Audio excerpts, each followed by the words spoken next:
There is no one ever who has ever said that business is easy. If you're a handmade artisan and you're selling online, you're in the right place for really to be able to simplify and amplify your journey with this. But it still doesn't mean that it's necessarily going to be easy. If it was really that easy, we know that everyone would be doing it. My name's Lena, and I'm the very proud owner of madeit.com.au. And this is a Handmade Daily with little small sound bites, which are really designed to simplify and amplify the way that you're growing as an artist, but also to create a beautiful connected community. On Made It, we have over 900 artisans on the platform, and it's so much more than a platform. It really is a space where we come together, we share knowledge, we grow together, we evolve together. It's the true ultimate sense of community.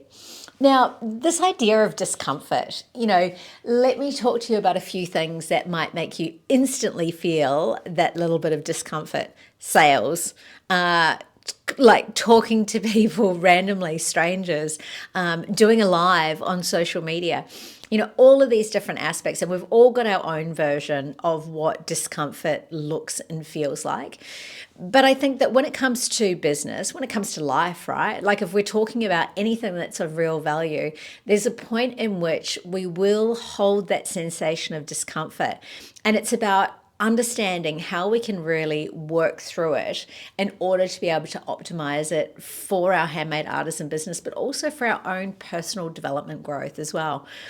I read a book recently, and it was, like a coaching, I guess, mindset sort of book.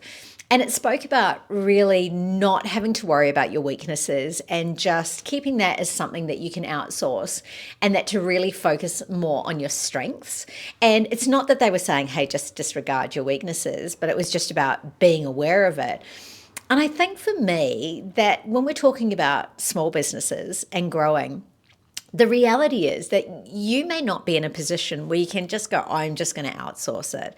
And I think even when we want to try and outsource something that we really dislike, like let's say, for instance, bookwork or tax or whatever it is that when you're outsourcing that and you're outsourcing it with like, can someone just please fix this for me, right?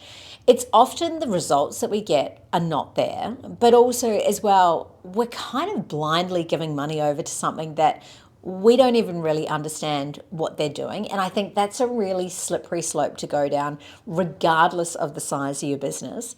So there's a couple of ideas that I use, and this is kind of like general stuff which I use on an ongoing basis, which helps me in most situations. But I think one of the ones with discomfort that I use is I like to say in my mind or out loud, whatever works for you, I like to say, what if it was fun? And then how would I approach it? Or then what would be the result? The other one is, what if it was easy? How would things be different? How would I show up differently? And I think often these things that we can feel really uncomfortable with, they sort of grow in size, like energetically grow in size, and they can turn into this big sort of mountain or hurdle that we feel we need to get over. But really, when we talk about what it truly is and whether or not you'll remember it in 3 months' time, usually it's actually quite small, and all of a sudden the energy of that thing starts to diminish. So my hot tips for really being able to face the discomfort is it's this whole idea of name it. And when there's something that we're really uncomfortable with, when we start to generalize and just go, oh, I'm not very good at selling. I don't like selling. I don't like selling. It's so broad that that's where we start to create that huge mountain where it's like we've got to climb to get over it, right? But if you can break it down and you could go specifically what you don't like. Let's say, for an example, you're like, I don't like doing live videos. Now, that is not a guarantee that that will actually result in sales. That is just a tool that we're using within social media, right? So if we take that off the table, it's like, oh, okay, all right, well, maybe there's something else I could do.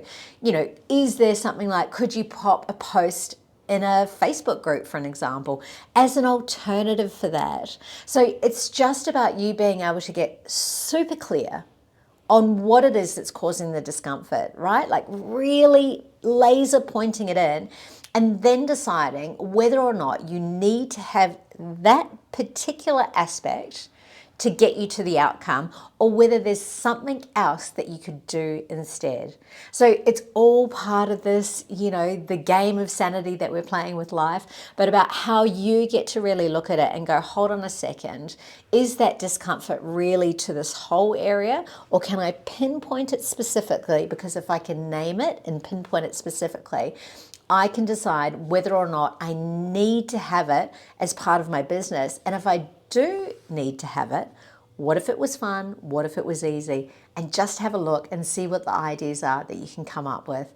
So this is it for the Handmade Daily. These sessions are on Monday to Friday, and I release them at 2 p.m. Australian Eastern Standard Time. And I have missed a couple, I must admit, but you'll find me here most days. But if you enjoyed this video, I would love it if you could share it with a friend.